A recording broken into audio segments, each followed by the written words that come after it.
Okay, if you did not already sketch the graph of f and the graph of f prime, then you definitely want to do that before we go to the next part, which was you finding the derivative analytically.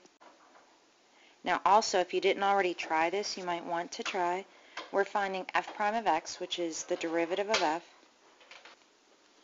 So you should have started with this formula and then worked it out. So f of x plus h I'll put in one color, and f of x I'll put in a different color. So that means we have x plus h quantity cubed minus the quantity x plus h, because our function was x cubed minus x. And then for f of x, we have minus the actual f of x. And this is all over h. So again, algebraically, you try to work that out. Remember, for this quantity cubed, Pascal's triangle sometimes helps. So that's what I'm going to use. You might want to pause the video here and try it. I'm going to have the whole thing written out in a second. So again, pause it and see if you could do this by yourself first. Okay, so with Pascal's triangle, the quantity cubed ended up being these four terms. Distributing the minus sign through, we got minus x minus h, and distributing this minus sign through, we got minus x cubed plus x. So now let's cancel terms that we can. So let's get rid of x cubed and minus x cubed, plus x minus x. And with remaining terms, we can factor an h, unless you just want to cancel an h out of everything at the top, but I'm going to try to be a little organized. I'm going to factor an h out of the top.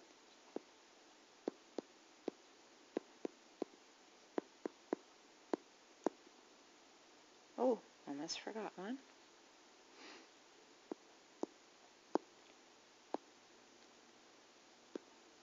So every term now that was here and that had an h is accounted for in the parentheses here. So make sure if you had four terms before, you have four terms now.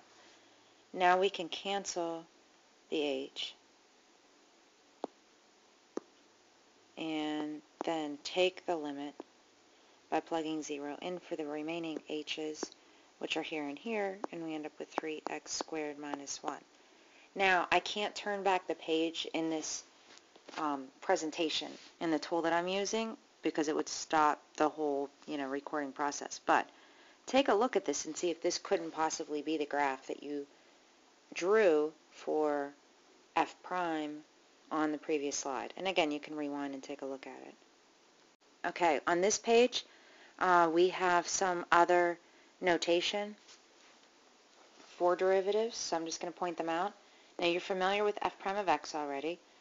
Y prime is another acceptable notation for a first derivative, and so is dy dx. This is Leibniz notation. So there's Newton and Leibniz, who were developing calculus at the same time. So this is another Leibniz type notation, d dx of f of x, df dx, and then these capital D's. And these are used more in differential equation classes. So I would say these four are the ones that you're going to see the most often in your class. Also, if you want to evaluate a derivative at a certain value, then you can use this notation with the vertical line or this one with the bracket. You'll see the notation with the bracket a lot in a book. I'm going to use this vertical line a lot. So write those down, pause this slide if you need to.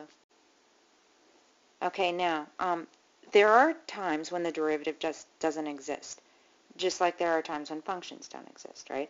So algebraically, when is a function not differentiable? Well, the algebraically part is easy. It's when f prime, or y prime, is undefined. So basically, if your derivative is a fraction, and you can make the denominator equal 0, that's going to be a place where the function is not differentiable because its derivative doesn't exist. Now graphically, let's see, okay, so what does that mean graphically? Well, graphically, we can look at f prime being undefined when f has a discontinuity,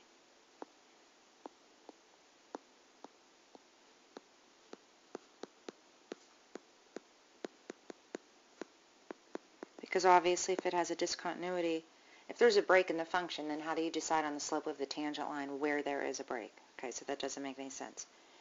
Another one is where f has a corner or cusp. So what does a corner look like? What does a cusp look like? A corner would look like a absolute value graph, and a cusp would look like something like that. And these would occur with roots. Same thing with a negative absolute value graph or something like that. Because again, how would you come up with what is the slope of the tangent line? Here, here, here, here, it's easy, right? But as far as right here, how do you know what the slope is? Is it like this? Is it like this? Is it like this? So at the cusp or at the corner, the derivative is undefined. And then the last case, think about another graph. Think about a graph that looks like, let's say the cube root of x. Cube root of x is similar to the square root of x, but because you can take the cube root of negative numbers, it doesn't have a restricted domain, so this part exists as well on the graph. But what would the tangent line, what would its slope be? Probably right here, okay? Well, look at the line that I just drew. That's a vertical line. What is the slope of a vertical line? That's undefined.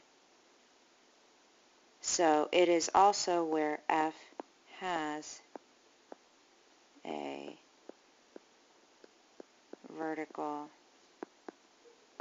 tangent line.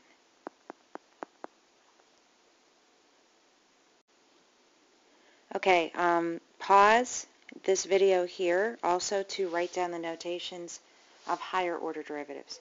When you're taking a derivative of a function, you can take a first derivative, and then the derivative of that function would be the second derivative. The derivative of that function would be the third derivative, and so on. So when you take a second derivative, you can add primes up to a third derivative. Beyond that, you have to look at a number in parentheses. So this does not mean to the fourth, this means the fourth derivative because you see it in parentheses. This is where I start to prefer Leibniz notation because this to me makes a little bit more sense and it's consistent, where this, breaks consistency right here. Since d dx means differentiate with respect to x, then the 2 goes after the d and after the x. And so does the 3, and so does the 4, and so on. So pause if you need to and write down these different ways to indicate that you're taking higher order derivatives. Okay, here, let's relate it to real world applications.